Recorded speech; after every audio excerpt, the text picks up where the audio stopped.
I just wanted to see how I would look on this camera. I got another phone, new phone, and I have to do videos so that I could post them on YouTube about how I lost 106 pounds in 9 months. Got to tell the world about it. Listen, man, that was no easy feat, and there's a lot of people out here that want to lose weight, but they're struggling with where to start, what to do. A lot of people has always suggested that people go in the gym and start these serious exercises. Listen, man, I didn't have to do none of that. All I did was change everything that I was eating. I went from eating every damn thing except pork, and I occasionally ate pork. I ain't gonna lie, there's times I did eat bacon, even though I was saying I don't eat pork, like a lot of people. It's crazy that a lot of people wouldn't eat pork, but they do drugs. They smoke weed, they pop perks, they drink alcohol. They're just as damaging to the body, but we all say, I don't eat pork. So now I got past that. Let me tell you what I did. I started eating fruits and vegetables. I stopped eating a lot of the rice, the bread, a lot of them. I got the meat off the table. It took me 5 months to get all of this stuff off of my table and get it down to just fruits and vegetables. Soon as I got to just fruits and vegetables, 5 months, my blood pressure had already lowered to almost normal. And I was a guy who I thought I'd be on blood pressure medicine for the rest of my life because, I don't know too many people that take blood pressure medicine and ever get off of it. And I never wanted to be the type that would be over 50 years old and on medication. So, I just had the right circumstances to motivate me. Stomach was so large that I couldn't bend over and tie my shoe. My ankles were swollen to the size of my thighs. I would sweat just from blinking. I used to sweat profusely. And I remember a sister named Alicia, my girl Alicia, what's up, Alicia? Alicia said, Mike, you need to go see a doctor. Something is wrong. But, I never want to go to the doctor. I don't want nobody to tell me something is wrong with me. So I wouldn't go to the doctor. Finally, I went to the doctor to find out I had high blood. I was already experiencing acid reflux, athlete's feet, erectile dysfunction. I knew I was in bad shape, but didn't want to go to the doctor because I know first thing they want to do is give you medicine. And they cannot give you a medicine that don't create another problem. So I wasn't going to the doctor. Didn't want to, but I went that time only to find out I had all of these problems going on. But the fortunate thing for me was I knew a lot about fruits and vegetables. I knew a lot about fasting. I used foods and herbs to help my wife, who was given 6 months to live. And once I started altering her menu, they say diet, I say menu, because menu leaves you a choice, whereas diet is a restriction. So I altered her menu, and my wife was able to stay here for 14 years past their 6 month prediction.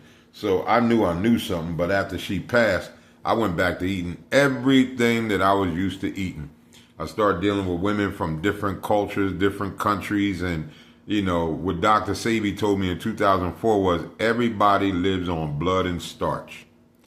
And I got a chance to experience that. I was dealing with women from Panama, women from Puerto Rico, man, you name the country. I probably dealt with one of them sisters, man, and they did not eat good. Everything was starch, blood and starch. Sometimes we would have a meal that had potatoes and rice on the plate at the same time. So as a result of doing that, I was getting bigger and bigger and bigger and bigger. And then say around, I think it's like 2018 or 19, I tried to stop a young boy from attacking his mother. Got in the middle of that. He pushed me. I spent the round. The upper part of my body spent the round, but the lower, my feet stayed planted. And I heard pop, pop. I could actually hear it. And I fell straight to the ground. And a man who was on a cane tried to pick me up and stand me up, but I couldn't stand up. I had no legs. I just asked them, if y'all get me to my house, I'll work this out. And when they threw me in the back of a car, Sister Keita Black drove me home to my house, and I got help to my steps, and I crawled up my steps, the first 4 steps onto the porch, got inside my house, and I crawled on my knees to my steps, and I went up my steps backward, and I made it to my bedroom. And when I laid on the bed, I couldn't believe it. I said to myself, damn, I can't walk no more. And it bothered me, but in my mind, something said, I'm gonna walk again. And I used to joke with all my friends and tell them, listen, I don't care what you say. I'm gonna do the electric slide again. I was a DJ for 47 years, so that was the one thing I used to see people do. So all I kept thinking about is one day I will dance again. So there I was, off my feet, on crutches. I had women around me, so they took care of me and took care of everything that I needed. But I realized that if I'm ever going to walk again, I don't need to have everybody taking care of everything for me. I used to crawl on the floor through my house and try to stand up, holding on the furniture, arms at a couch, make it to a table. You know what I mean? This is how I was moving through my house. And I would make it outside to the porch, sit on the porch for hours, watching people walk, watching children play and run, and all I kept telling everybody, that's all right, one day I'm going to do the electric slide again. And I just kept that in my mind. By the time, let's say around August the 8th, 2021, I did go see a doctor. They told me my blood pressure was so high that they couldn't let me leave without taking blood pressure medicine. And I didn't want to take the medicine, but it was the only way they was going to let me leave. So I took the medicine. I took blood pressure medicine about 4 times because I wound up in another facility and my blood pressure was high and they said, we cannot let you leave. You got to take this medicine or we'll be liable. So I took the medicine there too. But I was about to move to Atlanta. I made my mind up. I'm going to move from Wilmington, Delaware to Atlanta, Georgia.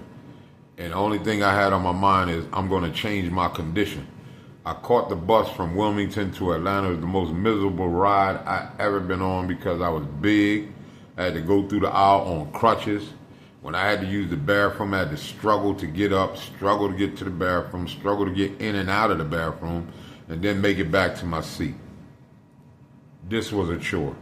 When I ended up in Atlanta, I get off the bus, I called my friend Ace to pick me up. Ace picked me up. And soon as I looked at him looking at me, I knew I was fucked up.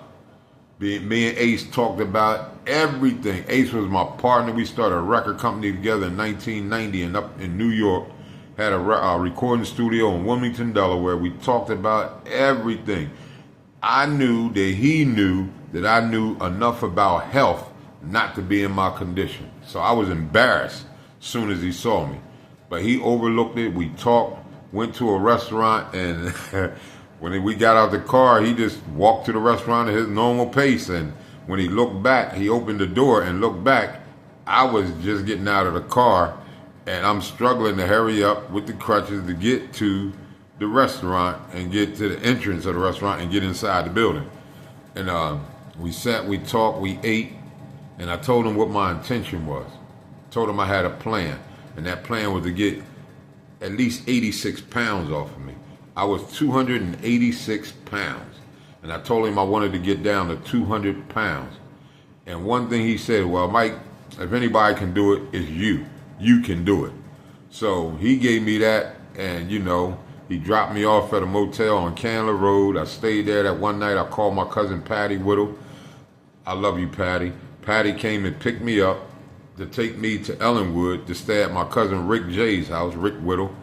And when I got there, Patty, dropped me off, and she looked down at my ankles while I was standing beside her truck, and she said, Mike, look at your ankles.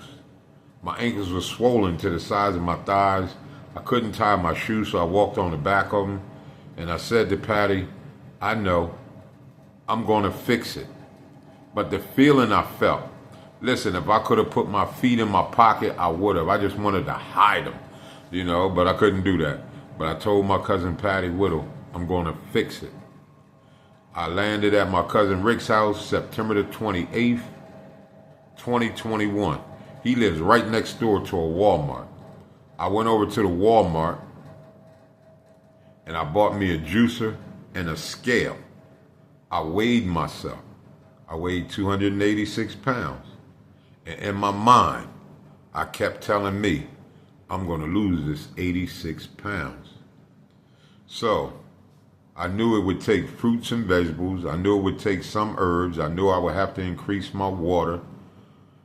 But that day, I made my mind up and I started my journey. And I lost 106 pounds in 9 months.